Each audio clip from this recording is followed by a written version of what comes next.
നമസ്കാരം. പ്രധാനമന്ത്രി നരേന്ദ്രമോദി ഒരുക്കിയ ക്രിസ്മസ് വിരുന്നിൽ പങ്കെടുത്ത വൈദികർക്കെതിരെ വിമർശനം ഉന്നയിച്ച് മന്ത്രി സജി ചെറിയാൻ വിവാദങ്ങളിൽപ്പെട്ട് ഉഴലവേ സജി ചെറിയാനെ പിന്തുണയ്ക്കുന്ന വിധത്തിൽ പരാമർശവുമായി മുഖ്യമന്ത്രി പിണറായി വിജയൻ രംഗത്ത് വന്നു. എറണാകുളം ജില്ലയിലെ തൃക്കാക്കര മണ്ഡലത്തിൽ നവകേരള സദസ്സിൽ സംസാരിക്കവെയാണ് മുഖ്യമന്ത്രി ക്രൈസ്തവ സഭാ നേതാക്കളുമായുള്ള പ്രധാനമന്ത്രിയുടെ കൂടിക്കാഴ്ചയെ വിമർശിച്ചത്. സൗഹൃദം നടിക്കുന്നത് ക്രൈസ്തവ വിശ്വാസത്തിന്റെ പേരിൽ മനുഷ്യർക്ക് ജീവൻ നഷ്ടപ്പെട്ടപ്പോൾ ചെറുവിരൽ അനക്കാത്തവരാണെന്ന് മുഖ്യമന്ത്രി ആരോപിച്ചു. മണിപ്പൂരിലെ ക്രൈസ്തവ വിശ്വാസികൾ ജീവിക്കേണ്ട എന്ന് സംഘപരിവാർ തീരുമാനിച്ച അവസ്ഥയാണ് ഇപ്പോൾ ഉള്ളത്. ക്രൈസ്തവ വിശ്വാസം സ്വീകരിച്ചതിൻ്റെ പേരിൽ പലർക്കും ജീവൻ നഷ്ടപ്പെട്ടു. മതനിരപേക്ഷ ചിന്താഗതിക്കാർ ആക്രമണത്തെ അപലപിച്ചു. ചില ഉന്നത സ്ഥാനീയർ ഞങ്ങളൊന്നും അറിഞ്ഞില്ലേ എന്ന് പറഞ്ഞ് 4 വോട്ടിനായി കളിക്കുന്നു. അക്രമികളെ നിലയ്ക്ക് നിർത്താൻ ഒരു ചെറുവിരൽ അനക്കാത്ത ചില ഉന്നതനൊക്കെ 4 വോട്ട് കിട്ടാൻ പറയുന്നത് കേട്ടാൽ എല്ലാവർക്കും മനസ്സിലാവും. മണിപ്പൂരിൽ വംശഹത്യയ്ക്ക് സമാനമായ സംഭവമാണ് നടന്നതെന്നും മുഖ്യമന്ത്രി പറഞ്ഞു.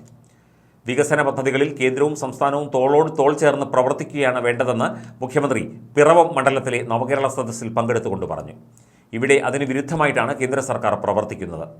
BJPയുടെ മനസ്സിനൊപ്പമായി കേരളത്തിലെ കോൺഗ്രസിൻ്റെ മനസ്സെന്നും മുഖ്യമന്ത്രി പറഞ്ഞു. കാനം രാജേന്ദ്രൻ്റെ നിര്യാണത്തെ തുടർന്നാണ് എറണാകുളം ജില്ലയിൽ മാറ്റിവെച്ച 4 മണ്ഡലങ്ങളിലെ നവകേരള സദസ്സ് ഇന്നും നാളെയുമായി നടക്കുന്നത്. അതിനിടെ മുഖ്യമന്ത്രിക്ക് നേരെ എറണാകുളത്ത് വിവിധയിടങ്ങളിൽ ഇന്ന് കരിങ്കൊടി പ്രതിഷേധമുണ്ടായി. കൊച്ചി പാലാരിവട്ടത്തും മുളന്തുരുത്തിയിലുമാണ് KSU യൂത്ത് കോൺഗ്രസ് പ്രവർത്തകർ കരിങ്കൊടി വീശിയത്. ഇവരെ പോലീസ് അറസ്റ്റ് ചെയ്ത് നീക്കി. നേരത്തെ മുഖ്യമന്ത്രിയുടെ അറിവോടെയാണ് സജി ചെറിയാൻ്റെ പരാമർശമെന്ന വിമർശനം പ്രതിപക്ഷ നേതാവ് VD സതീശൻ ഉന്നയിച്ചിരുന്നു. ഇഷ്ടമില്ലാത്ത ആളുകളെ അപഹസിക്കാൻ CPM കുറച്ചുപേരെ അഴിച്ചുവിട്ടിരിക്കുകയാണ്. മാന്യമായി ജീവിക്കുന്ന ആളുകളെ ചീത്ത വിളിക്കാൻ കള്ളു വാങ്ങിക്കൊടുത്ത് ആളെ വിടുന്ന ഏർപ്പാട് പണ്ടുണ്ടായിരുന്നു. അതുപോലെ ചില മന്ത്രിമാരെ ഇപ്പോൾ മുഖ്യമന്ത്രി പറഞ്ഞു വിടുകയാണ്. സജി ചെറിയാൻ്റെ പരാമർശങ്ങൾ തീർത്തും മോശമാണ്. അഭിപ്രായ വ്യത്യാസം ഉണ്ടെങ്കിൽ അത് നല്ല ഭാഷയിൽ പറയാം. അതിന് പകരം മോശം വാക്കുകൾ ഉപയോഗിക്കുന്നതിലൂടെ രാഷ്ട്രീയത്തോട് തന്നെ ആളുകൾക്ക് പുച്ഛം തോന്നും. ഈ രീതിയിലാണ് ചില CPM നേതാക്കൾ വാക്കുകൾ ഉപയോഗിക്കുന്നത്. നവകേരള സദസ്സിൽ ഉടനീളെ പ്രതിപക്ഷ നേതാക്കൾക്കെതിരെ മോശം പരാമർശം നടത്തിയ ആളാണ് സജി ചെറിയാൻ. പ്രധാനമന്ത്രിയും മുഖ്യമന്ത്രിയുമൊക്കെ ക്ഷണിക്കുമ്പോൾ ആളുകൾ പോകും, അത് തെറ്റാണെന്ന് പറയാനാകില്ല. നവകേരള സദസ്സിൽ മുഖ്യമന്ത്രിയുടെ പ്രഭാത ഭക്ഷണത്തിൽ പങ്കെടുത്ത ആരെയും പ്രതിപക്ഷം കുറ്റം പറഞ്ഞിട്ടില്ല. കേരളത്തിലെ ക്രൈസ്തവർക്ക് BJPയെക്കുറിച്ച് നല്ല ബോധ്യമുണ്ട്.